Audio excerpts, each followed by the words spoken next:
ఎక్కువ ఉంటాయి, కామెంట్స్ ఎక్కువ ఉంటాయి, లైక్స్ ఎక్కువ ఉంటాయి, షేర్స్ ఎక్కువ ఉంటాయి. యూజువల్ గా నుంచే మనిషి వచ్చాడు అంటారు కదా, ఆ వచ్చిన మనుషులు మాత్రమే ఇష్టపడతారు. అడగకుండా ఉంటారు ఇండస్ట్రీలో. అడిగారు అయితే అడగకుండా ఉంటారని ఎలా అనుకుంటున్నారు? అంతే అంటారు. 100% అడుగుతారు. అది ఇవ్వాలా వద్దా అనేది మన మీద డిపెండ్ అయి ఉంటుంది. ప్రతి ఒక్కటి అడుగుతారు, కాకపోతే పెద్ద డైరెక్టర్స్ ఎవరు అడగరు. సుకుమార్ గారు అట్లాంటి వాళ్ళెవ్వరూ కూడా అలా అడగరు. చాలా మంది వాళ్ళని కావాలని బ్లేమ్ చేయటం కోసం, వాళ్ళని బయటికి తీసుకొచ్చి వీల్ ఫేమ్ అయిపోవడం కోసం అట్లా చెప్తారు, కానీ అది తప్పు. కిందన ఉన్న వాళ్ళు మాత్రం గోకుడు గ్యారంటీగా ఉంటుంది. అంటే ఎలాంటి వాళ్ళు కింద ఉన్న వాళ్ళు అంటే అసిస్టెంట్ డైరెక్టర్లు, కో డైరెక్టర్లు, రైటర్స్, కోఆర్డినేటర్స్. ఇట్లాగా కోఆర్డినేటర్స్ కూడా అంత ఉండదు, కోఆర్డినేటర్స్ది వేరే రకం ఉంటుంది వాళ్ళది. సో మిగతా రిమైనింగ్ వాళ్ళంతా ఎవరైతే ఉన్నారో వీళ్ళ ఉంటుంది గ్యారంటీగా. ఏమన్నారు మీరేమన్నారు మరి? నేను తప్పించుకున్నాను అంతే. ఆ టైంలో ఏదో చెప్పేసి మాట, తర్వాత ఇంకా కాంటాక్ట్లోకి వెళ్ళడం మానేసేదాన్ని. ఇంకా ఇంటెన్షన్ అర్థమైపోయినప్పుడు ఇంకా టచ్లోకి వెళ్ళడం మానేసేదాన్ని. అందుకని ఇక్కడే ఆగిపోయాను కదా, లేకపోతే ఒక రేంజ్లో ఉండేదాన్ని ఇప్పుడు. అంటే ఇప్పుడు రేంజ్లో ఉన్న వాళ్ళందరూ కమిట్మెంట్ ఇచ్చిన వాళ్ళు అంటారు. అది నేను ఎలా చెప్తాను? వాళ్ళకి తెలుస్తుంది. అది అడుగుతారైతే అడుగుతారని ఖచ్చితంగా చెప్తున్నాను కదా. అడుగుతారు, ఖచ్చితంగా అడుగుతారు. అడగకుండా ఎవ్వరు ఉండరు. ఓకే, సో కమిట్మెంట్స్ చేయకుంటే అక్కడికి స్టాప్. ఇక స్టాప్ అని ఏం లేదు, ఇచ్చే వాళ్ళని పెట్టుకుంటారు, ఇవ్వలేని వాళ్ళని పక్కకి నెడతారు. అలాంటి సందర్భాలు ఎదుర్కొన్నా అంటారు. ఉన్నాయి. సో ఒక ఉదాహరణకు షేర్ చేసుకోవచ్చు కదా ఒకటి. ఉదాహరణ అంటే పేర్లు వద్దులేండి, పేర్లు ఎందుకు, కానీ ఉన్నాయని చెప్తున్నాను కదా. నేను ఒక 20 మూవీస్ దగ్గర చేశాను ఇప్పటి వరకు, 20-25 చేశాను. బాగా నేను కొంచెం గుర్తింపు వచ్చింది మాత్రం where is the Venkatalakshmi, Srinivasa Kalyanam, ఇవన్నీ పెద్ద పెద్ద హీరోస్తోనే చేశాను. ధ్రువ చేశాను, చుట్టాల అబ్బాయి. అడుగుతూ ఉంటారు, అడిగే వాళ్ళు అడుగుతూ ఉంటారు, మనం నెట్టుకుంటూ రావటమే. ఇష్టం ఉంటే వెళ్ళటం, ఇష్టం లేకపోతే కామ్గా అవాయిడ్ చేసుకుంటూ రావటం. అలా చాలా మంది ఉన్నారు. సో ముఖ్యంగా ఈ ఇండస్ట్రీకి సంబంధించి తెలుగు వాళ్ళకి కనిపించారు. అవునండి, యాక్చువల్గా తెలుగు మీరు మంచి క్వశ్చన్ అడిగారు. తెలుగు వాళ్ళని ఎందుకు అంటే, తెలుగు అమ్మాయిలకి కొంచెం సిగ్గు, బిడియం, కొంచెం అంటే ఇప్పుడు సపోజ్ మీరు ఎగ్జాంపుల్ చెప్తున్నాను మిమ్మల్ని. మీరు ఒక మంచి డైరెక్టర్ అనుకోండి, మీరు నన్ను అడగలేదు, మీకు ఇంత స్టాఫ్ అయ్యారు ఎవరైతే ఉన్నారు, ప్రియా ఏంటి మరి నాకు కొంచెం ఒప్పుకుంటావా, డిన్నర్ పెడతావా అంటే, అంటే డిన్నరు అన్నాడంటే వాడు అర్థం చేసేసుకోవడమే ఇంకా 100%. కో లాంగ్వేజ్ అది. అలాంటప్పుడు అంతవరకు వచ్చినాడు. ఇప్పుడు నేను అనుకోండి, మనం ఆంధ్రాలో పుట్టి, హైదరాబాదు, తెలంగాణ, ఆంధ్ర అంతా కూడా మనకి తెలుగు కాబట్టి ఇక్కడ కల్చర్ వరకు అంటే కొంచెం సిగ్గుపడతాం. సో మనం వేరే స్టేజ్కి వెళ్ళిన తర్వాత వీడు దీంతో నేను ఇలా ఉన్నాను అని చెప్తాడేమో అని మనం కొంచెం సిగ్గుపడి తెలుగు అమ్మాయిలు కొంచెం ఆగిపోతారు, బ్యాక్ స్టెప్ వేస్తారు. ఈవెన్ ఈ విషయాలు ఇంట్లో తెలిస్తే కూడా బాగోదు, తర్వాత బయటకు వస్తే తల్లిదండ్రులు ఏమైపోతారని. ఈ నార్త్, ఈ బెంగళూరు వీళ్ళు అయితే ఏమంటే వెచ్చలు పెడతాను. సో వాళ్ళకి ఏంటంటే వాళ్ళు రెమ్యునరేషన్ తక్కువ ఉంటుంది, కమిట్మెంట్స్ బాగా ఇస్తారు, అమ్మాయిలు కూడా బాగానే ఉంటారు. సో అప్పుడు అందుకనే చూసింగ్ వాళ్ళది ఎక్కువ ఉంటుంది. తెలుగు అమ్మాయిలకి ఏంటంటే అడిగేసరికి కొంచెం సిగ్గు, బిడియం అడ్డం వచ్చి ఒప్పుకోవడం మానేస్తారు. కాబట్టి తెలుగు అమ్మాయిలు కొంచెం బ్యాక్ ఉన్నారు. ఓకే, అంటే చాలా మందికి డౌట్ ఉంటుంది అనమాట, ఇండస్ట్రీలో మన తెలుగు వాళ్ళు ఉండరు. అదే చెప్తున్నాను కదా, నార్త్ వాళ్ళు ఏంటంటే సిగ్గుండదు వాళ్ళకి, వాళ్ళు ఏ డ్రెస్ ఏమన్నా వేసేస్తారు. తెలుగు వాళ్ళు కొంచెం సిగ్గుపడతారు కదా, చేసుకున్నా కొంచెం సీక్రెట్ గా చేస్తారు తప్ప. కొంతమంది ఉంటారు. నార్త్ వాళ్ళు అయితే కొంచెం అన్నిటికీ రెడీ అంటారు, సై అంటే సై అంటారు దానికైనా. సో ఆ ఫీల్డ్ ఉన్నారు కాబట్టి చెప్తున్నారు. ఆఫ్ కోర్స్ ఆ ఫీల్డ్ తెలుసు కాబట్టి చెప్తున్నా. అవును.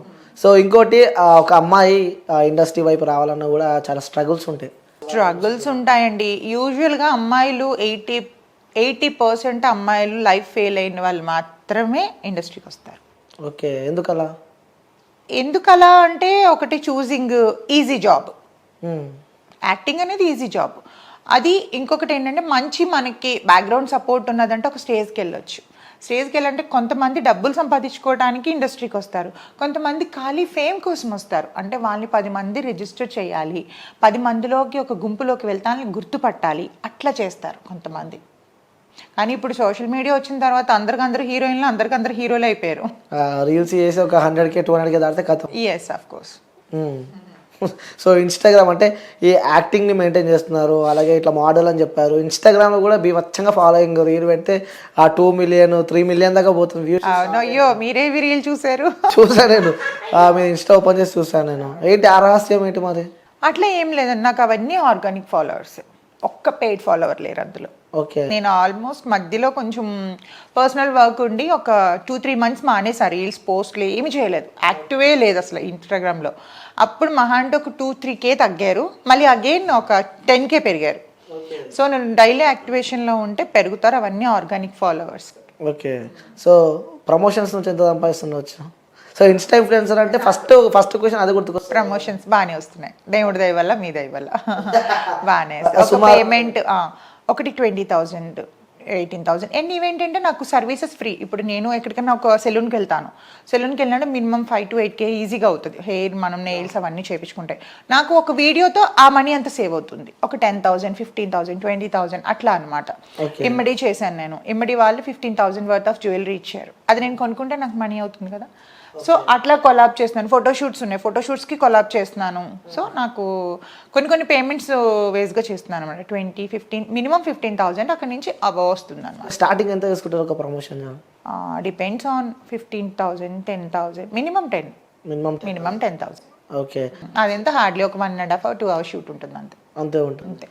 ఇన్స్టాగ్రామ్ చూసాను అనమాట నేను స్టార్టింగ్ నుంచి. ఇన్స్టాగ్రామ్ చూసుకుంటే అదే చెప్పినా నేను చాలా వరకు నాకు ట్యాగ్ చేయలేనివి అవి వాళ్ళ వాటిల్లో ట్యాగ్ చేసుకునే వాళ్ళవి నేను ఒక రీడిఫైన్ క్లినిక్ ఒకటి చేశాను, అండ్ ఇమ్మడి జ్యువెలర్స్కి ఒక చాలా వరకు చేశాను. ఓకే. ఎలా ఉంది ఇన్స్టాగ్రామ్లో రీల్స్ వచ్చినాక లైఫ్? నాకు తెలిసి చాలా మంది ఇన్ఫ్లుయెన్స్ అయిపోయారు ఇప్పుడు. చాలా మంది ఇంట్లో కూర్చున్న వాళ్ళు కూడా. యూజువల్గా ఏంటంటే నాకు ఉన్న పెద్ద మైనస్ ఏంటంటే నాకు రిసీవ్డ్ మెసేజెస్ రావన్నమాట. సో వేస్ట్ టాపిక్స్ ఎక్కువ అవుతున్నాయని చెప్పి నేను ఆఫ్ చేసి పెట్టేశాను అది. దానివల్ల ఏంటంటే ఎవరైనా కొత్తగా అప్రోచ్ అవ్వాలన్నా కూడా నాకు ఇబ్బంది అవుతుంది, వాళ్ళ త్రూ వస్తున్నారనమాట. అట్లా లేకపోతే ఇంకా ఎక్కువ ఇన్ఫ్లుయెన్సర్గా చేసేదాన్ని నేను. ఓకే. సో అంటే ఇన్స్టాగ్రామ్లో రీల్స్ వచ్చిన తర్వాత కూడా ప్రతి ఒక్కరు రీల్స్ స్టార్ట్ పెట్టారు. అంటే రీల్స్ స్టార్ట్ వరకు ఇప్పుడు చూడండి, మిమ్మల్ని మీరు ప్రమోట్ చేసుకొని తప్పలేదు, పక్క వాళ్ళని ఇన్సల్ట్ చేయొద్దు, పక్క వాళ్ళని హర్ట్ చేయొద్దు. అండ్ ఇంకొకటి ఏంటంటే అమ్మాయిలు అయ్యుండి కూడా ఎంత గలీజ్గా ఒక రోడ్ సైడ్ చిల్లర ఎదవల మాట్లాడే మాటలు అవి ఇంట్లో వాళ్ళ ముందు ఓపెన్ చేయాలండి ఇన్స్టాగ్రామ్. ఎంత చిరాకు అనిపిస్తుంది అంటే, ఇన్ఫ్లుయెన్సర్స్ కొంతమంది మంచి వాళ్ళు ఉన్నారు, కొంతమంది ఇప్పుడు అంటే ఎలా అంటే వాళ్ళు ప్రమోట్ చేసుకోవడం కోసం మంచి పనులు చేస్తున్నారు, చెడ్డ పనులు చేస్తున్నారు. ట్రోలింగ్ అనేది ఒక్క స్టేజ్ వరకు ట్రోలింగ్ బాగుంటుంది. నేను ఒక్కొక్కసారి నన్ను ట్రోల్ చేసే వాళ్ళు చూసి నవ్వుకుంటా ఉంటాను, భలే ట్రోల్ చేస్తున్నారు, అసలు ట్రోలర్స్ లేకపోతే మాకు లైఫే లేదు. ఎందుకంటే వాళ్ళు ట్రోల్ చేసేటప్పుడు కొన్ని మొన్న ఇంటర్వ్యూ కూడా చాలా ఎవరు ట్రోల్ చేస్తే నేను నవ్వుకున్నాను చూసి. సో ఫన్నీగా అనిపించాలి ఒక ట్రోలింగ్, అంతేగాని ఎదుటివాడికి హర్టింగ్ అనిపించొద్దు, వాడి ఐస్లోంచి వాటర్ రావద్దు. అమ్మాయిలు చిల్లర మాటలు మాట్లాడుకుంటే ఏదో రకంగా ఫేమ్ అయిపోవాలి. మీరు గమనించారా, అలా వ్యూస్ ఎక్కువ ఉంటే, కామెంట్స్ ఎక్కువ ఉంటే, లైక్స్ ఎక్కువ ఉంటే, షేర్స్ ఎక్కువ ఉంటే? యూజువల్ గా నుంచే మనిషి వచ్చాడు అంటారు కదా, ఆ వచ్చిన మనుషులు మాత్రమే ఇష్టపడతారు.